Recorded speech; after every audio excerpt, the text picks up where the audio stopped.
యోషియా కుమారుడును యూదా రాజునైన యెహోయాకీము దినములలో యెహోవా యొద్ద నుండి యిర్మీయాకు వాక్కు ప్రత్యక్షమై, నీవు రేకాబీయుల యొద్దకు పోయి వారితో మాటలాడి యెహోవా మందిరములోని గదులలో ఒకదానిలోనికి వారిని తోడుకొని వచ్చి త్రాగుటకు వారికి ద్రాక్షారసమిమ్మని సెలవీయగా, నేను యిర్మీయా కుమారుడును యజన్యా మనముడునైన హబజ్జిన్యాను అతని సహోదరులను అతని కుమారులందరినీ అనగా రెకాబీయుల కుటుంబీకులందరినీ తోడుకొని వచ్చి తిని యెహోవా మందిరములో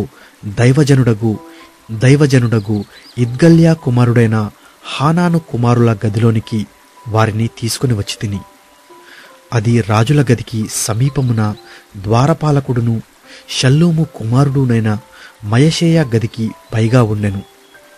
నేను రెకాబీయుల ఎదుట ద్రాక్షారసముతో నిండిన పాత్రలను గిన్నెలను పెట్టి ద్రాక్షారసము త్రాగుడని వారితో చెప్పగా, వారు, మా పితరుడగు రేకాబు కుమారుడైన యెహోనాదాబు, మీరైనను మీ సంతతి వారైనను ఎప్పుడునూ ద్రాక్షారసము త్రాగకూడదని మాకాజ్ఞాపించెను గనుక మేము ద్రాక్షారసము త్రాగము. మరియు మీరు ఇల్లు కట్టుకొనవద్దు, విత్తనములు విత్తవద్దు, ద్రాక్ష తోట నాటవద్దు, అది మీకుండనే కూడదు. మీరు పరవాసము చేయు దేశములో దీర్ఘాయుష్మంతులగునట్లు మీ దినములన్నీయు గుడారములలోనే మీరు నివసింపవలెనని అతడు మాకాజ్ఞాపించెను.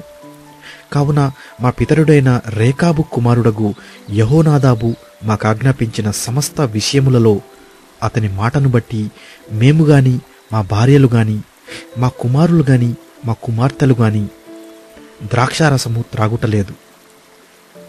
మా తండ్రి అయిన యెహోనాదాబు మాకాజ్ఞాపించిన సమస్తమును బట్టి మేము విధేయులమగునట్లుగా కాపురమునకు ఇండ్లు కట్టుకొనుటలేదు, ద్రాక్షావనములు గాని పొలములు గాని సంపాదించుటలేదు, విత్తనమైనను చల్లుటలేదు, గుడారములలోనే నివసించుచున్నాము.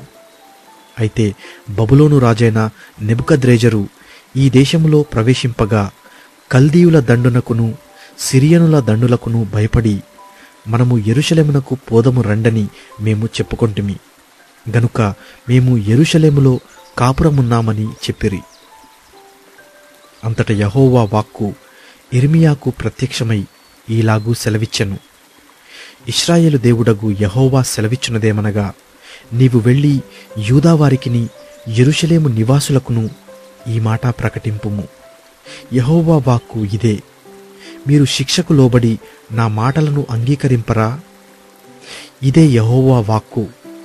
ద్రాక్షారసము త్రాగవద్దని రేకాబు కుమారుడైన యెహోనాదాబు తన కుమారులకు ఆజ్ఞాపించిన మాటలు స్థిరముగా ఉన్నవి.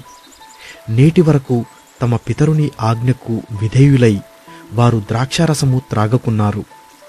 అయితే నేను పెందలకడ లేచి మీతో బహుశ్రద్ధగా మాట్లాడినను మీరు నా మాట వినకున్నారు. మరియు పెందలకడ లేచి ప్రవక్తలైన నా సేవకులందరినీ మీ యొద్దకు పంపుచు, ప్రతివాడును తన దుర్మార్గతను విడిచి మీ క్రియలను చెక్కపరచుకొనిన ఎడలను, అన్యదేవతలను అనుసరింపకయు వాటిని పూజింపకయు నుండిన ఎడలను నేను మీకును మీ పితరులకును ఇచ్చిన దేశములో మీరు నివసింతురని నేను ప్రకటించితిని గాని మీరు చెవియొగ్గక నా మాట వినకపోతిరి. రేకాబు కుమారుడైన యెహోనాదాబు కుమారులు తమ తండ్రి తమకిచ్చిన ఆజ్ఞను నెరవేర్చిరిగాని ఈ ప్రజలు నా మాట వినకయున్నారు. కాబట్టి ఇశ్రాయేలు దేవుడును సైన్యములకధిపతియునగు యెహోవా ఈ మాట సెలవిచ్చుచున్నాడు. నేను వారితో మాట్లాడి తిని గాని వారు వినకపోయిరి. నేను వారిని పిలిచి తిని గాని వారు ప్రత్యుత్తరమియ్యకపోయిరి. గనుక యూదావారి మీదికిని యెరూషలేము నివాసులందరి మీదికిని రప్పించెదనని నేను చెప్పిన కీడంతయు వారి మీదికి రప్పించుచున్నాను. మరియు యిర్మీయా రేకాబీయులను చూచి ఇట్లనెను, ఇశ్రాయేలు దేవుడును సైన్యములకు అధిపతియునగు యెహోవా ఈలాగు సెలవిచ్చుచున్నాడు, మీరు మీ తండ్రి అయిన యెహోనాదాబు ఆజ్ఞకు విధేయులై అతని విధులన్నిటినీ గైకొని అతడు మీకు ఆజ్ఞాపించిన సమస్తమును అనుసరించుచున్నారు.